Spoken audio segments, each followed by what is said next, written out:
നമസ്കാരം. വാർത്തകളും വിശേഷവും എത്രയും പെട്ടെന്ന് അറിയാൻ നമ്മുടെ വീഡിയോ ഇപ്പോൾ തന്നെ ലൈക്ക് ചെയ്ത് ചാനൽ സബ്സ്ക്രൈബ് ചെയ്ത് സപ്പോർട്ട് ചെയ്യണം ഫ്രണ്ട്സ്. കഴിഞ്ഞ കുറച്ച് ദിവസങ്ങളായി സോഷ്യൽ മീഡിയയിലെ വലിയൊരു സംസാര വിഷയം തന്നെയാണ് രേണു സുധിയും കിച്ചു സുധിയും തമ്മിലുള്ള വഴക്ക്. കഴിഞ്ഞ ദിവസം കിച്ചു സുധി വീഡിയോ ഇട്ടതിന് പിന്നാലെ രേണു സുധിയും വീഡിയോ വന്ന് രംഗത്ത് വന്നിട്ടുണ്ടായിരുന്നു. വീഡിയോയിൽ കാണിച്ചത് വ്യക്തമായി അവർ തമ്മിലുള്ള പ്രശ്നങ്ങൾ എന്താണെന്ന് സൂചിപ്പിക്കുന്നത് തന്നെയായിരുന്നു.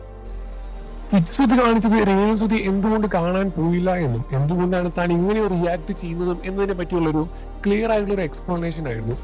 അതിന് കാരണമായി ചൂണ്ടിക്കാണിക്കുന്നത് സബ്സ്ക്രിപ്ഷൻ തന്നെയാണ്.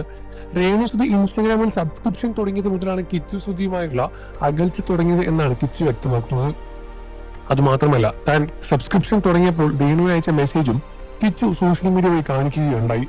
അതിൽ വ്യക്തമായി പറയുന്നുണ്ട്, ഋതപ്പന് വരെ ഇത് വലിയ രൂപത്തിൽ അഫക്ട് ചെയ്യും. ഇത്തരത്തിലുള്ള പരിപാടികൾ നിർത്തിക്കൂടെ? എന്തിനാണ് സ്വയം വിറ്റ് ജീവിക്കുന്നത്? പ്രമോഷനും തുടങ്ങിയ അങ്ങനെ ഒരുപാട് പൈസകൾ വേറെ ഉണ്ടാക്കാൻ മാർഗമുണ്ടല്ലോ. ഇത്തരത്തിൽ ഒരു മാർഗത്തിൽ എങ്ങനെയാണ് പൈസ ഉണ്ടാക്കി ജീവിക്കാൻ സാധിക്കുന്നത് എന്ന തരത്തിലാണ് കിച്ചു ചോദിച്ച് രംഗത്ത് വന്നത്. ഇതിന് മറുപടിയുമായി രേണു സുധിയും രംഗത്ത് വന്നു. രേണു പുറത്തുവിട്ട വീഡിയോ ഇങ്ങനെയായിരുന്നു. താൻ കിച്ചുവിനോട് ഇതിനെപ്പറ്റി സംസാരിച്ചതാണെന്നും ഇത് ചോദിച്ചതാണെന്നും അപ്പോൾ കിച്ചു ഗുഡ് എന്ന് പറഞ്ഞാൽ തന്നെ പ്രോത്സാഹിപ്പിക്കുകയായിരുന്നു എന്നാണ് രേണുസുധി വ്യക്തമാക്കിയത്. സോഷ്യൽ മീഡിയയിൽ അമ്മയും മകനും തമ്മിലുള്ള വഴക്കിന് അന്ത്യമില്ല എന്ന് തന്നെയാണ് മനസ്സിലാക്കുന്നത്. അർബുദം ബാധിച്ച് ഒരുപാട് നാളുകളായി ചികിത്സയിലാണ് രേണുസുധി. കീമോതെറാപ്പിയിൽ തുടങ്ങിയ വലിയ രൂപത്തിലുള്ള ചികിത്സാ മാർഗം തന്നെയാണ് രേണുസുധിക്ക് മുന്നോട്ടുള്ളത്. അപ്പോൾ പോലും തനിക്കെതിരെ വരുന്ന വിമർശനവും തനിക്കെതിരെ വരുന്ന പ്രശ്നങ്ങളും അവസാനിക്കുന്നില്ല എന്ന് തന്നെയാണ് സത്യം. കിച്ചു ഇതിനടിച്ച് രംഗത്ത് വന്നിട്ടുണ്ടായിരുന്നു. തന്റെ അമ്മ തനിക്ക് 2-ാം വയസ്സിൽ നഷ്ടപ്പെട്ടതാണ്.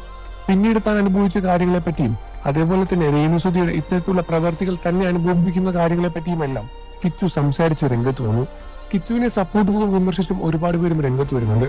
ഇത് രേണുസുധിയുടെ ഭാഗത്ത് തെറ്റാണെന്നും രേണുസുധിയുടെ ഭാഗത്ത് ശരിയാണെന്നും പറഞ്ഞു വരുന്നും ആളുകളും ഒരുപാടുണ്ട്. നിങ്ങൾ ആരെയാണ് സപ്പോർട്ട് ചെയ്യുന്നത്? നിങ്ങൾക്ക് രേണുസുധിയാണോ കിച്ചുവിനെയാണോ കൂടുതൽ ഇഷ്ടം എന്ന കാര്യം വീഡിയോയ്ക്ക് താഴെ കമന്റ് ചെയ്ത് പറയുക. രേണുവിന്റെ അസുഖം എത്രയും പെട്ടെന്ന് മാറാൻ വേണ്ടി പ്രാർത്ഥിച്ച് രംഗത്ത് വരിക. നിങ്ങളുടെ അഭിപ്രായം താഴെ കമന്റ് ചെയ്ത് പറയാൻ മറക്കല്ലേ ഫ്രണ്ട്സ്.